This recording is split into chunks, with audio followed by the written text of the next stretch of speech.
It was a gray, rainy evening in downtown Seattle. The city was dripping with the quiet rhythm of traffic and cold light from neon signs reflected in puddles.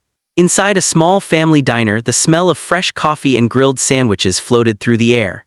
A young waitress named Emily Carter, 25, rushed between tables with a tired but genuine smile.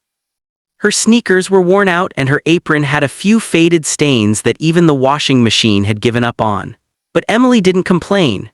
She was doing double shifts to pay off her mother's hospital bills. Her mom had suffered a stroke 6 months ago and Emily had been fighting the world ever since.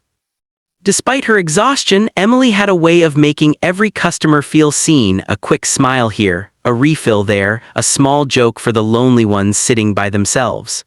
She believed kindness cost nothing, even when life charged her more than she could afford.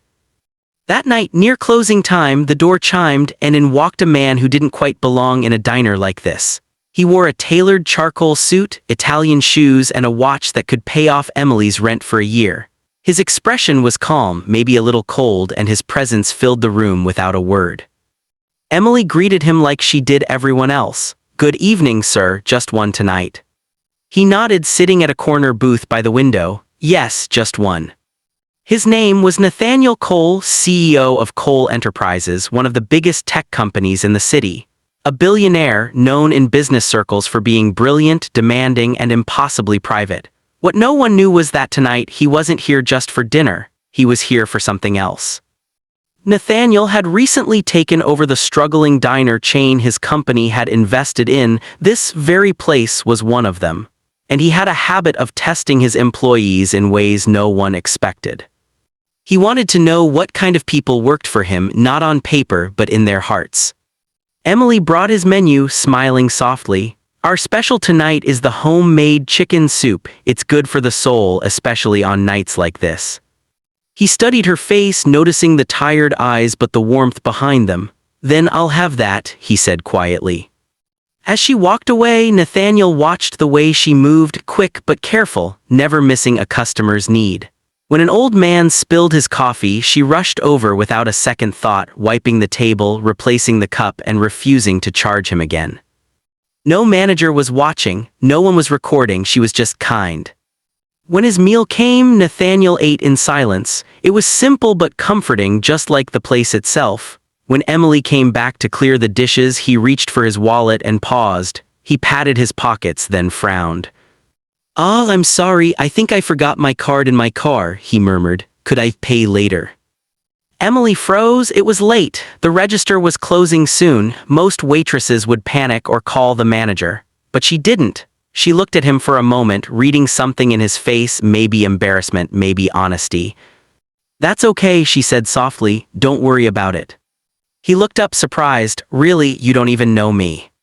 She smiled faintly. "That's okay, sir. You look like you've had a long day. Just promise me you'll come back someday, not for the money, just for another bowl of soup."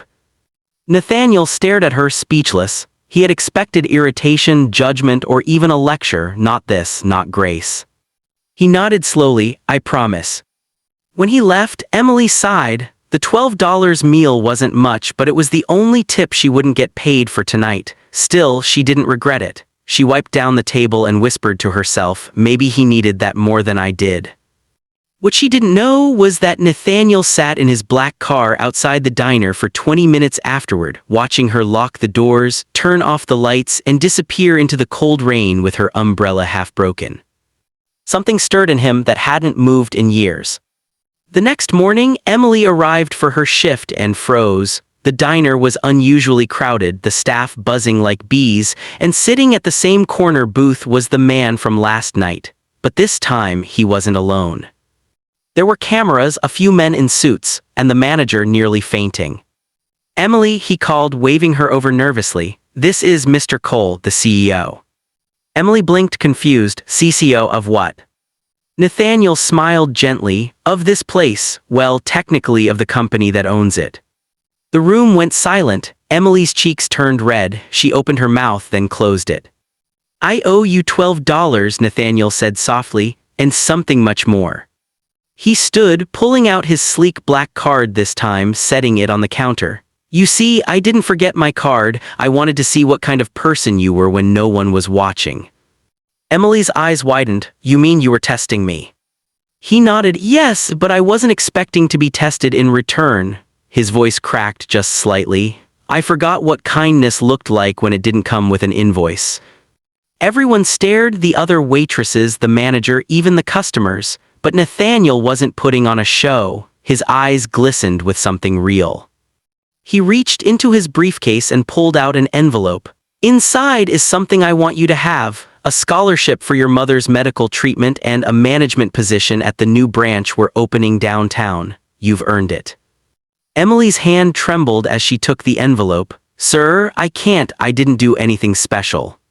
He smiled softly. That's where you're wrong. In a world where people only give when they're watched, you gave without expecting a thing. That's rare, Emily, and it's worth more than any Amex card.